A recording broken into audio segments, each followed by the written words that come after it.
Salut à tous, c'est Kazin, j'espère que vous allez bien. Aujourd'hui j'avais envie de vous présenter une partie de ma collection, les cartes dresseurs ultra rares que je possède tout simplement. J'en ai un petit paquet, voilà, j'ai fait le tri et c'est plutôt pas mal. J'ai évidemment enlevé toutes les doubles parce que j'en ai aussi pas mal. Et je trouve que les cartes dresseurs sont vraiment top. Je sais que beaucoup de personnes pensent qu'elles sont moins intéressantes que les cartes Pokémon et moi je trouve qu'elles sont tout aussi intéressantes. Alors évidemment, si on compare un Pokémon un petit peu prisé, elles font pas toujours le poids, mais en règle générale, la plupart des cartes ultra rares avec des Pokémon ordinaires sont pas plus intéressantes que les cartes dresseurs. Et on va commencer par ordre chronologique. Alors je peux mélanger les éditions évidemment, mais disons que c'est classé, on va dire, par année, hein, la plus ancienne à la plus récente. Et j'ai la carte dresseur de termination d'Ondine de XY Evolution. Elle est très sympa. J'ai qu'une carte dresseur de chez... Alors attendez, je me suis trompé, je crois que j'en ai oublié une. Je vais voir un petit peu si je peux la retrouver assez facilement. Ça vient de me... Et voilà, elle est là. J'avais complètement oublié... non, ça c'est pas bon. Elle est ici. J'avais complètement oublié N, hein, tout simplement parce que j'étais pas sûr que ce soit une vraie. Puis vous avez vu, été nombreux à me dire que celle-ci était ok. Donc c'est la première de cette collection, tout simplement. N, elle est très sympa. Voilà, ici, avec donc Détermination d'Ondine, moi j'en suis super fan, je trouve qu'elle est très très belle. Et là on arrive sur Soleil et Lune, et là je trouve que vraiment les ultra rares dresseurs de Soleil et Lune sont très belles. Bien mieux que je trouve que les versions GX Pokémon. Voilà, là c'est vraiment, voilà, c'est pas discutable je trouve, hein. Les cartes dresseurs font vraiment le poids. Lily est superbe. On a le professeur Euphorbe qui est très très bien aussi. J'adore cette carte là, Sbire de la team Skull. Je me rappelle, j'avais eu dans une Pokébox où j'avais eu la chance d'avoir une Rainbow avec, c'était top. Franchement, très bon souvenir de cette ouverture.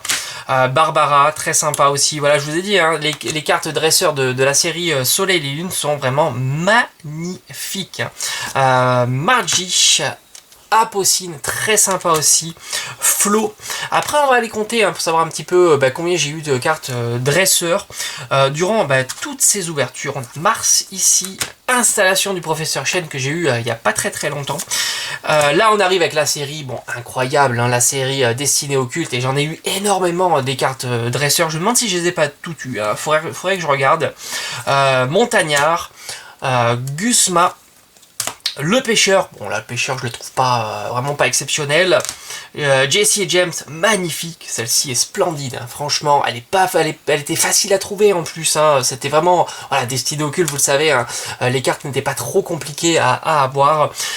Exil de Giovanni qui est très sympa. Et maintenant on arrive à carte dresseur de épée et bouclier. Il me semble que celle-ci c'est de Clash des Rebelles, Sonia en version Rainbow, elle est superbe.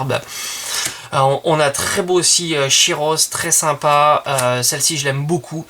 Soin de l'éleveur de Pokémon. Franchement, les dessins sont splendides, hein.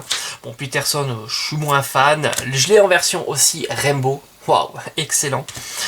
Hop, non, c'est plutôt comme ça. Là, on arrive à... là, on était sur Ténèbres embrasées. Là, on arrive à La Voix du Maître. Série qui m'a pas apporté chance, hein. Vous le savez, avec un très beau dresseur Nabil. Très sympa aussi. Très sympa aussi Cabu en version Rainbow. Et enfin, je termine cette série de cartes ultra rares Rainbow par une splendide carte Tarak. Franchement magnifique. Donc voilà, comme je vous ai dit, je vais vous donner un petit peu mes impressions aussi, parce que c'est pas le but de vous montrer juste mes cartes ultra rares, mais aussi mes impressions. Moi, en tous les cas, je suis fan des cartes dresseurs, que ça soit les anciennes cartes dresseurs, donc XY, ou les nouvelles épée bouclier. Et surtout, je trouve que la différence, elle se fait entre les cartes Pokémon ultra rares et les cartes dresseurs ultra rares, elle se fait vraiment sur Soleil et Lune. Voilà, je trouve que Soleil et Lune, voilà, ça match très bien. J'étais pas un grand fan des cartes GX, mais en tous les cas les cartes dresseurs sont super bien réalisées, hein. Vraiment, ça fait vraiment plaisir. Moi j'espère que en tous les cas la prochaine série sera excellente, que ce soit en carte dresseur, en carte Pokémon. Et là, j'ai l'impression quand même que la prochaine série 4.5, il y aura une différence, et plutôt vers les cartes Pokémon, surtout avec les shiny. Voilà, j'espère en tous les cas que cette vidéo vous aura plu. On se retrouve comme d'habitude très vite sur la chaîne. Portez-vous bien. Ciao, ciao.